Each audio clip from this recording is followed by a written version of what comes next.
வீட்டுக்குள்ளே உட்காந்துருக்கிறப்ப கிழங்குக்காரரோட சத்தம் கேட்டுச்சு. அவர் ரெகுலராக எங்கள் வீட்டுக்கு கிழங்கு கொடுப்பார். சரின்னு சொல்லிட்டு இன்றைக்கி கிழங்கு அவர்கிட்ட தான் 1 கிலோ அப்படியே வாங்கினேன். அவர் இந்த கிழங்கு ஒரு 2 சவுண்டு விட்டால் போதும் அப்படின்னாரு. சரின்னு சொல்லிட்டு 1 கிலோ வாங்கிட்டு சரின்ட்டு அவர்கிட்ட கிழங்குலாம் வாங்கிட்டு போய் வீட்டில் போய் வச்சுட்டு திருப்பி பணம் கொடுக்குறப்ப தான் ஒரு ஐடியா கொடுத்தார். நீங்கள் கிழங்கு 2 சவுண்டு விட்டு வேக வச்சுக்கிறனால வேக வச்சுக்கோங்க, இல்லாட்டி தோசை சுட்டுக்குங்க அப்படின்னார். அதுக்கு என்ன சொன்னார் அப்படின்னா, அந்த சீரகம், வரமிளகா, பச்சரிசி இதெல்லாம் ஊற வச்சு கிழங்கோடு சேர்த்து ஆட்டி தோசை சுடுங்க அப்படின்னார். சரின்னு சொல்லிட்டு நானும் இந்த கிழங்கு ஃபஸ்ட்டு எப்போவுமே கிழங்கு வாங்குறப்ப நம்ம தண்ணியில் போட்டு வச்சுக்கணும். அப்படியே வாங்கிட்டு அப்படியே வீட்டில் போடக்கூடாது. தண்ணியில் எப்போவுமே வேணுங்கிறப்ப நம்ம தண்ணியிலேருந்து கிழங்கு எடுத்துக்கணும்.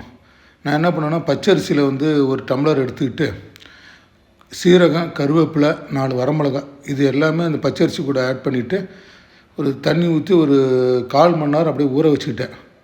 நல்லா 1/4 மணி நேரம் ஊறினதுக்கப்புறம் இந்த கிழங்குல ஒரு பெரிய கிழங்கா ஒன்று எடுத்துக்கிட்டு இந்த தோசை தலைப்பில் கட் பண்ணி தோலெல்லாம் உரிச்சிட்டு அதை என்ன பண்ணணுன்னா, அந்த பீட்ரூட் சீவுறதில் சின்ன சின்னதாக இந்த கிழங்கு நல்லா துருவி வச்சுக்கிட்டேன். துருவினதுக்கப்புறம் பெரிய மிக்ஸி ஜாரில் இந்த ஊற வச்ச பச்சரிசி, சீரகம், மிளகு, வரமிளகா அதெல்லாம் வேணுன்னா ஒரு டைம் நீங்கள் கழுவிக்கலாம். துருவி வச்ச கிழங்கு மூடி போட்டு கொஞ்சம் ரொம்பவும் நைஸாக அரைக்காமல் கொஞ்சம் தருன்னு அரைச்சா போதும். இது அரைச்சிட்டு சரி ஒரு பாத்திரத்தில் ஊற்றி வச்சுக்கிட்டேன்.